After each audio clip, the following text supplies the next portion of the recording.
British film odyssey, we are visiting Godrevey Point, Cornwall, England, a well-known wild place with a grey seal colony in the early part of each year. We find ourselves near the old lifeguard hut. These days they're on the beach with a four-wheel drive and all their equipment for a quick response in an emergency.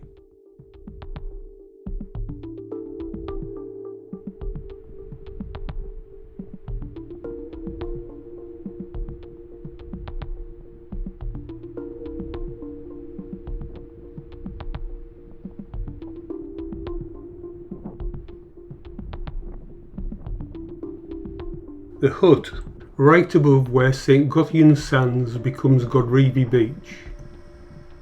There is a light wind coming from the southwest, and we are opposite St Ives, the jewel of Cornwall. The beaches are quiet and the water temperature is 10 degrees Celsius. Only the brave face surfing today. It's Easter, April 2025. Welcome along.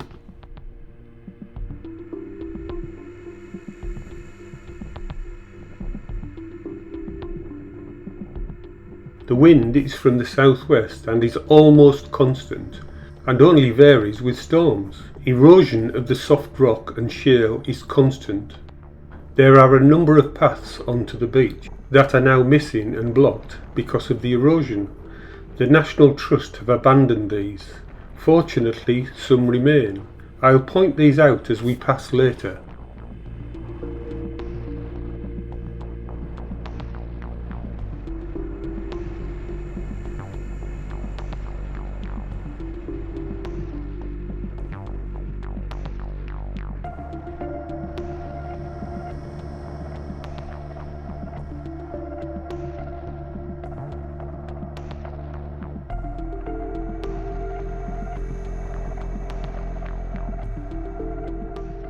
This is a very special place, quiet and family orientated. As you enter the site, there is an exceptional cafe that makes amazing food and cakes. There are several car parks along the site that open at different times of year depending on the weather, as they are field based except the first one near the cafe.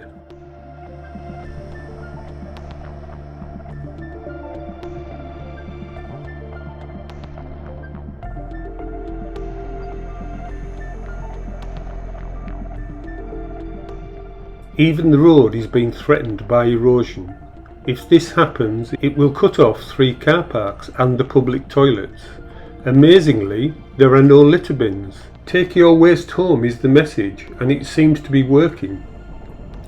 Maybe this is an idea that could be used in other parts of the public realm. The observant among you will have just noticed how close the public road is to the cliff edge at the moment.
Off in the distance you can see the lighthouse and the headland.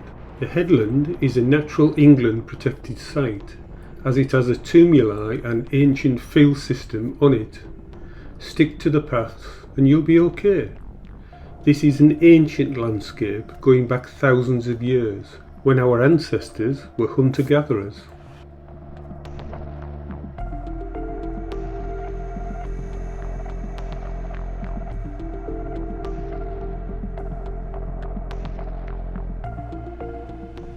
Now you can see how close the footpath really is to the cliff edge, and just the other side of the footpath is actually the road you take up to the car parks and public toilets.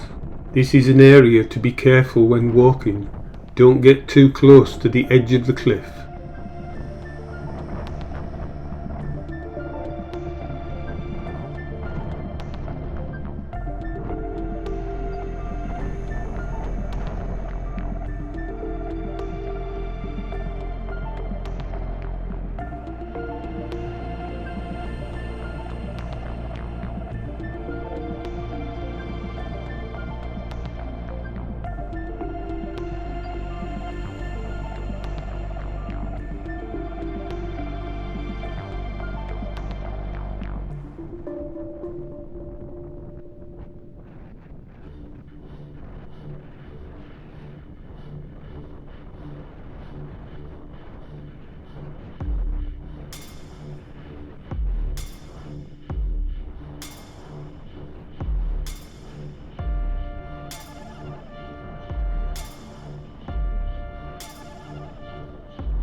I mentioned those abandoned paths going down to the beach. Here is one that has a drop of about 15 feet onto the beach, with a large plastic drain pipe suspended in mid-air.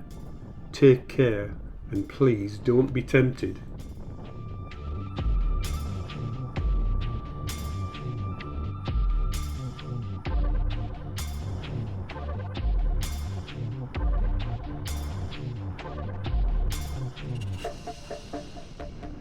The beaches are stunning, clean and beautiful. If you're a swimmer, there are several natural swimming pools created as the tide recedes and comes back in. In the summer, it is always busy with families, having fun and enjoying the sun.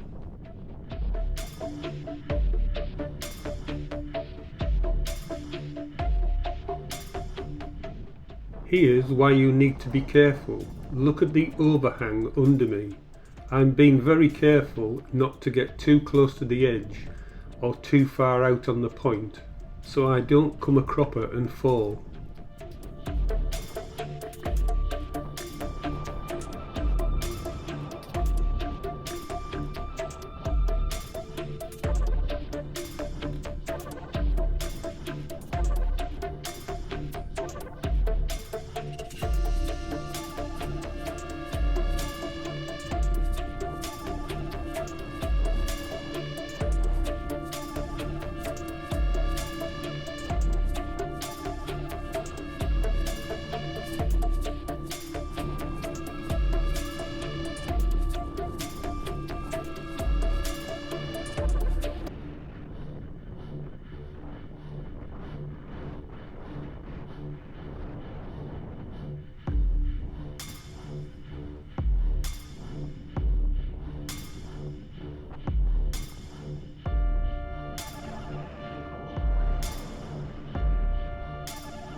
Now you'll see the easy access path onto the beach, the one that most people use.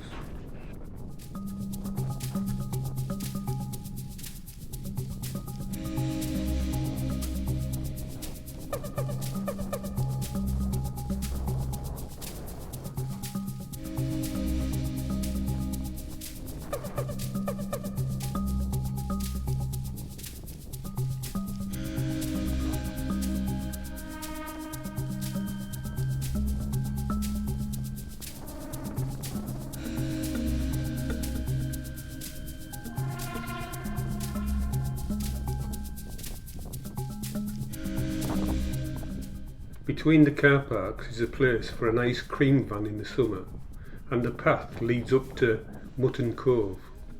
This is a great place to see Atlantic grey seals hauled out and their pups in the early part of the year.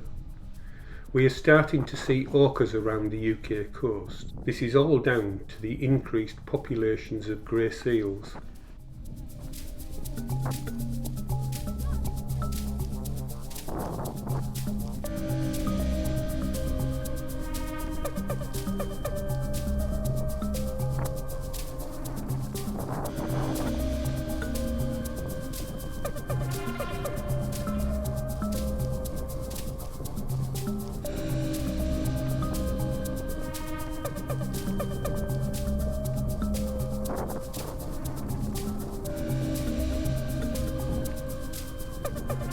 Here we are at Mutton Cove.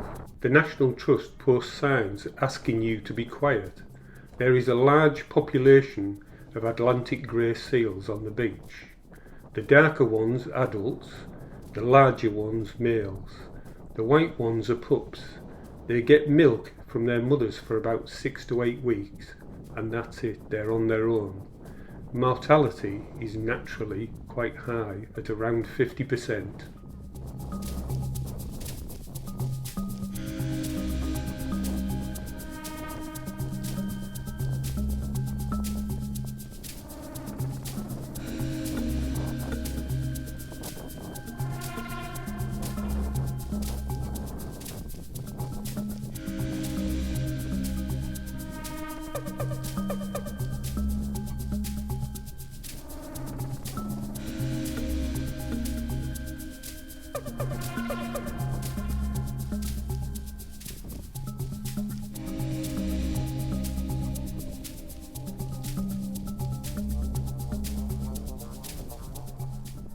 There's never any shortage of tourists and locals alike taking the opportunity to see the seals on the beach.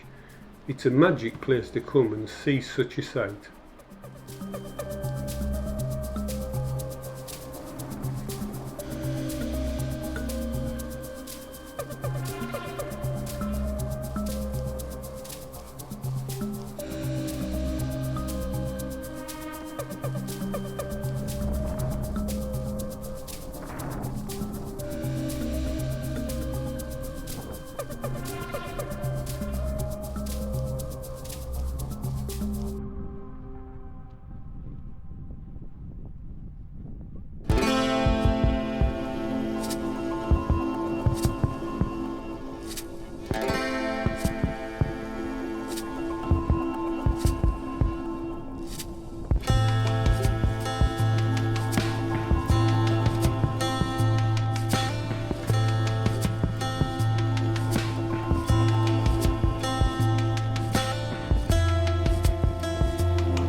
Here, overlooking Mutton Cove, large areas of the cliffs are looking very fragile.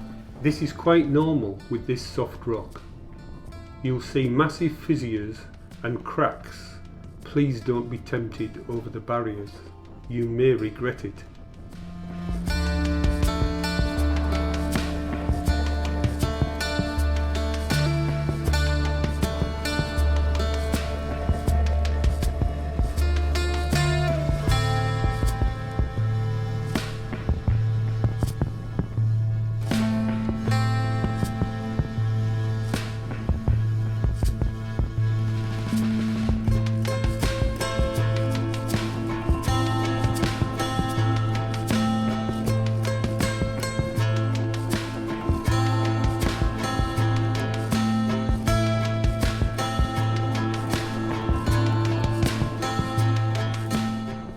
I've purposely filmed the cliff looking back at myself. Look down under me and see the massive overhangs. This is why you shouldn't be tempted over the barriers or too close to the cliff edge. It could all give way in an instant and you'd be in the sea and severely injured. However, just marvel at the sheer beauty of the cliffs and the sea. They are spectacular.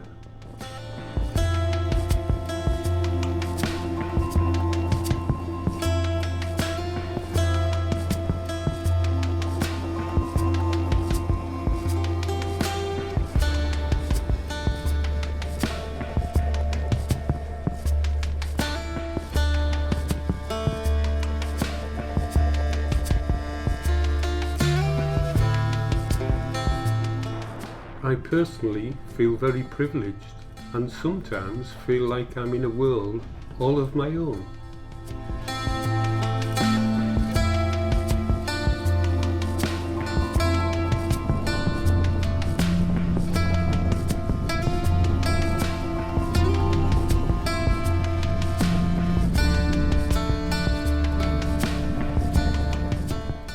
Godrevey Lighthouse, every time I see it and the massive reef it makes visible to ships, which I would love to dive, it always looks very inviting.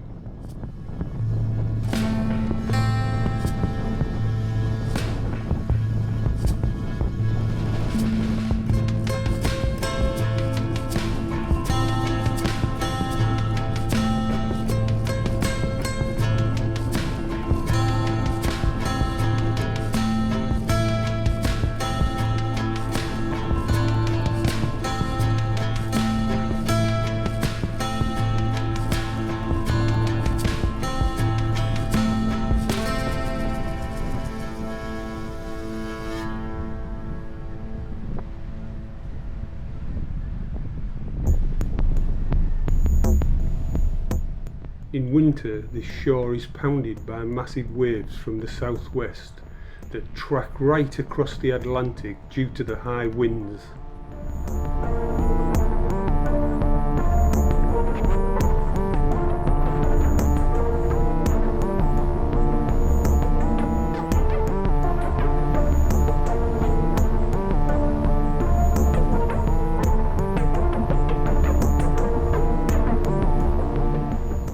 In days gone by, a lonely job a lighthouse keeper would have had, awaiting the massive winter storms, all on their own and offshore.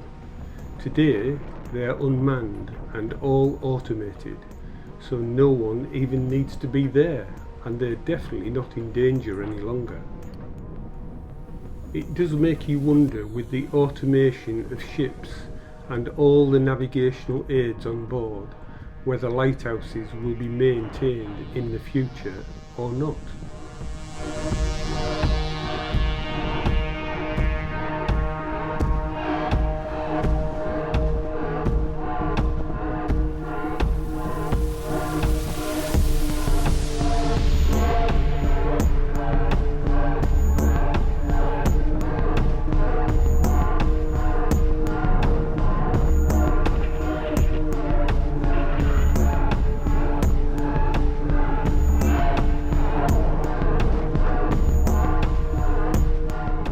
This was a wet fish film odyssey with thanks to the National Trust Godrevey.